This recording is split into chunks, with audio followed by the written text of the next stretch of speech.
Throughout the world, New Bedford, Massachusetts is best known as the whaling city, the romantic port from which the old whalers set sail for the four corners of the globe. Located on a hillside that rises from its historic harbor, New Bedford was once part of Old Dartmouth in the famed Plymouth colony. Like one of its own old square riggers, it has weathered the changing seas and sudden storms of time, and today it is a thriving industrial city, constantly striving to surpass even its past fame and accomplishments.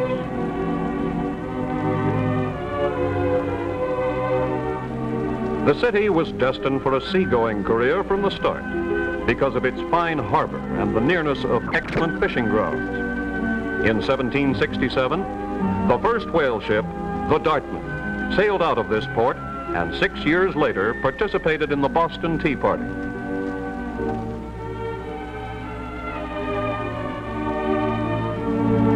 During the American Revolution, the guns of the city's Fort Phoenix tried to prevent the British from burning the few ships and buildings then on the waterfront. But at night, the ships were set ablaze and the citizens had to rebuild.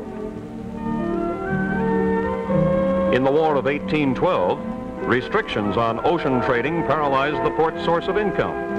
8 vessels were lost in the first 3 months of the war. And so the people built other ships. They sawed planks from surrounding woods. Experienced carpenters left their jobs of constructing homes to become shipbuilders. Seams of the vessels were caulked, made watertight. By 1820, wartime losses were recouped, and whaling began to come into its own.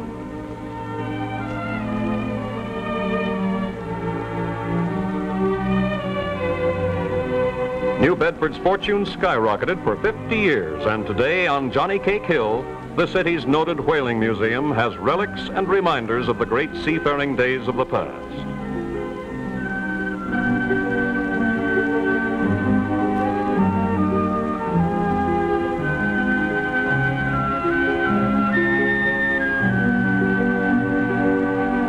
The museum exhibits the largest whale ship model in the world, the Lagoda, built to half actual size.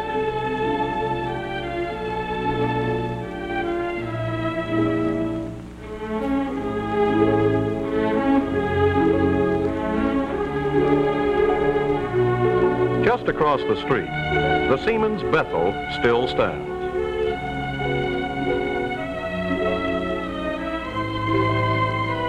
In this little church, the whalers worshipped and prayed before voyages, and thanked God when they returned safely.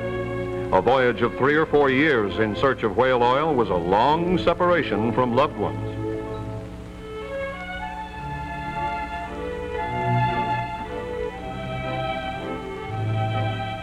Most homes of whaling captains and ship owners were beautiful mansions. From the rooftops, anxious wives and mothers scanned the sea with telescopes, looking for the ships of their returning men. From day to day, they waited, and sometimes wept. Ulster came again. Petroleum was discovered, and after the Civil War, the demand for whale oil gradually dropped.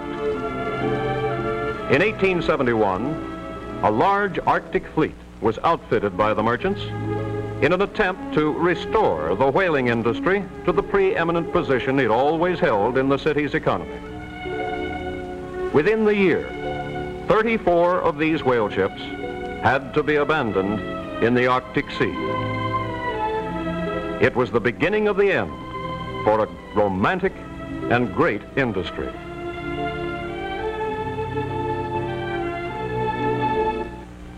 Whaling may have been nearly through, but New Bedford was not.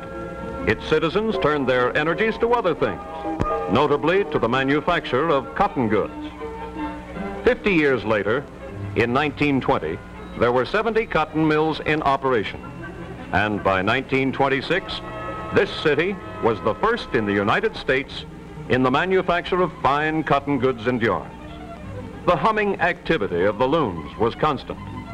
Mills were turning out cloth and yarn in millions of yards. for a nation hungry for all it could get of this vital material.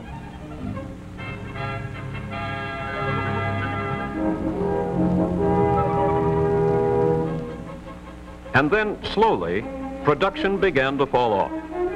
Thousands of workers received their last pay envelopes as business slackened.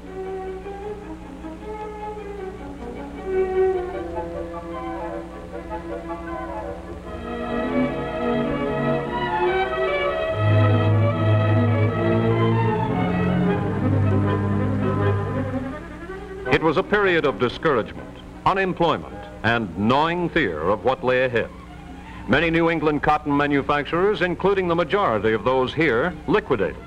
Some manufacturers moved their plants to the south. To make matters worse, the Depression struck. The great mill buildings were empty shells. By 1937, more than half the mills were gone, and the citizens of New Bedford, like their parents before them, took action. They formed an industrial development legion, so their city's resources could be used in other ways. By 1940, 28 new kinds of industries began operations, and 130 new companies had located their plants there by 1949. Production again was on the march. Let's watch a few of these industries at work.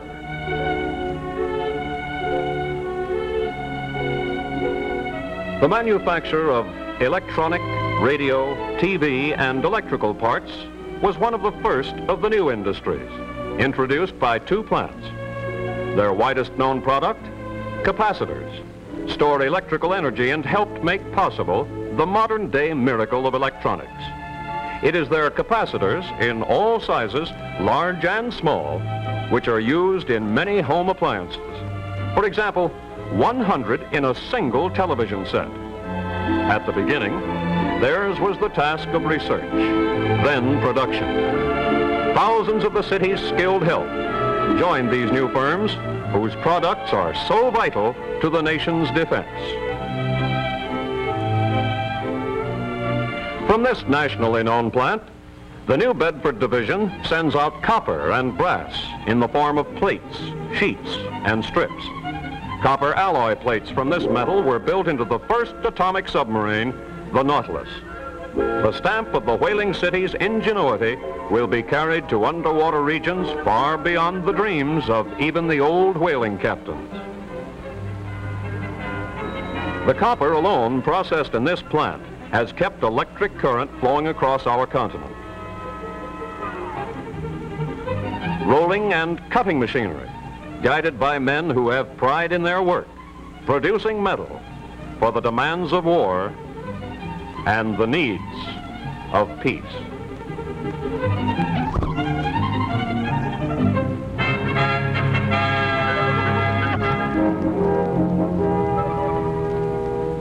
The industry of tool making got its start here in 1864. Tools like this, that cut and drill, are indispensable to any manufacturer. Workers like this expert help build the reputation of his company, today one of the leading makers of small cutting tools in America. As a New Bedford man, he learned his trade here.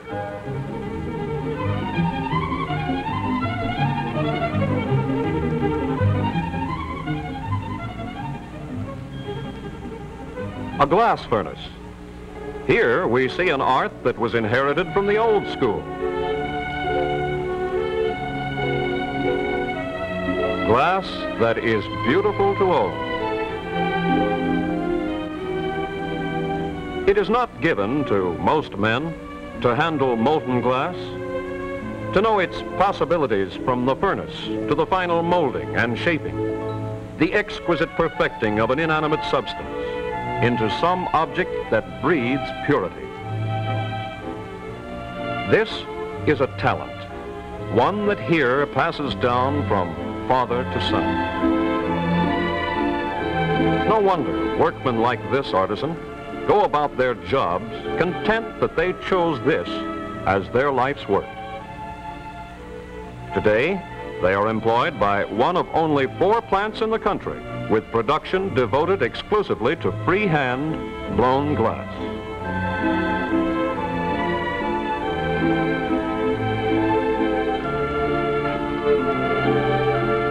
One must work steadily and fast, know exactly when and where to cut and shape before the glass cools to its final hardness.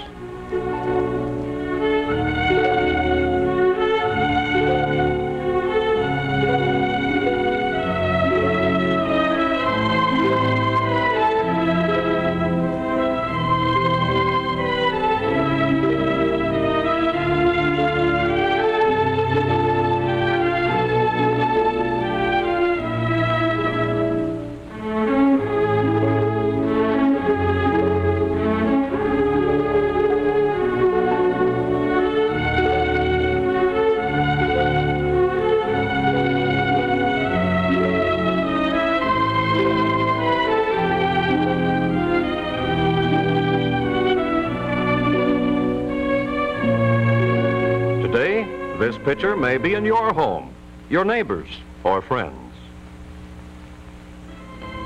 The skill which this workman employs in hand engraving is an art that came to the plant years ago from Sweden. Treasures in glass for people who appreciate them.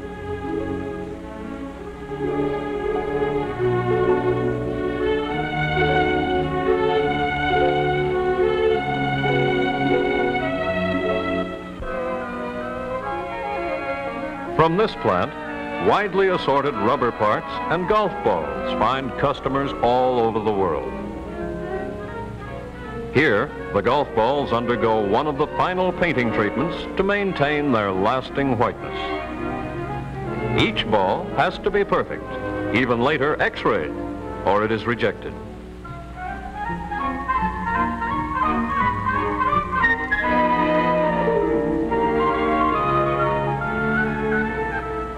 Millions of golf balls are manufactured here annually.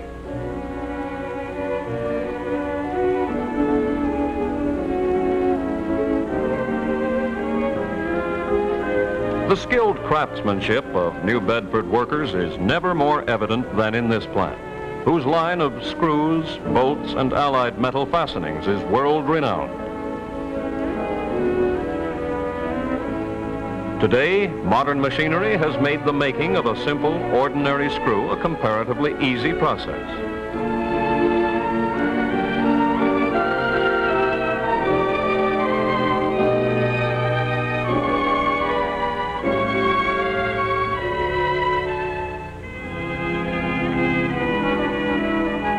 Yet a metal screw, above all else, must be precise to the 1,000th of an inch.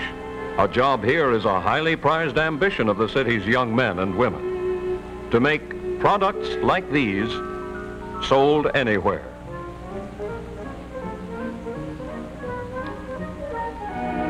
But still, the #1 industry is cotton textiles.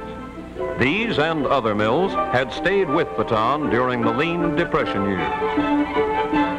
Rayon and nylon manufacture came to supplement that of cotton goods, and the workers, the mills, and the city prospered. Looms never ceased their weaving operations. From 1 shift to 2, then 3 shifts each 24-hour day. The cotton mills have expanded to maintain tremendous volume of production.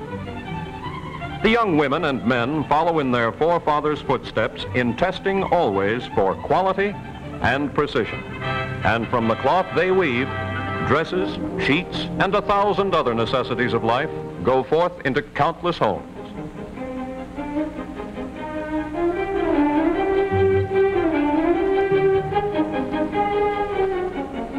Today, a rising tide of prosperity engulfs this indomitable city.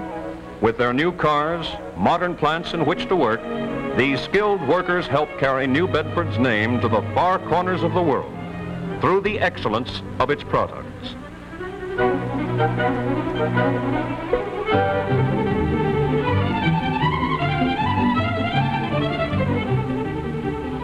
The quest for more new industries never ends. Local schools such as the Textile Institute and Vocational High School graduate hundreds of skilled workers each year, young men and women trained for the needs of any trade or industry.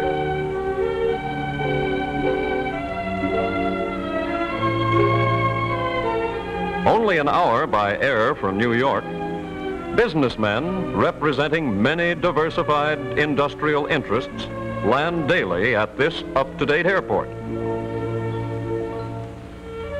Many come for their own business purposes, but some to inspect the advantages of locating here permanently. A few establish home offices here, for they have liked the community enthusiasm everywhere in evidence.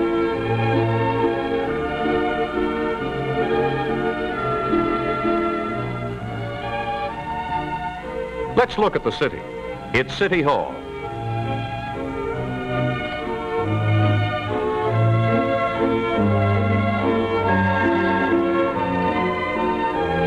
The public library.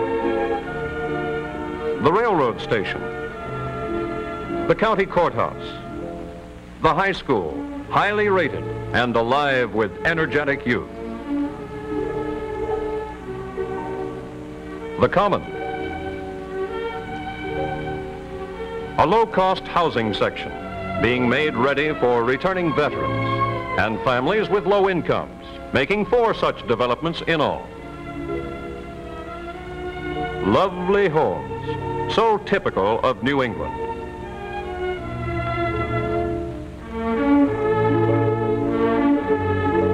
Across this bridge, gateway to famed Cape Cod, is Fair Haven, one of several towns close by, offering suburban-type living.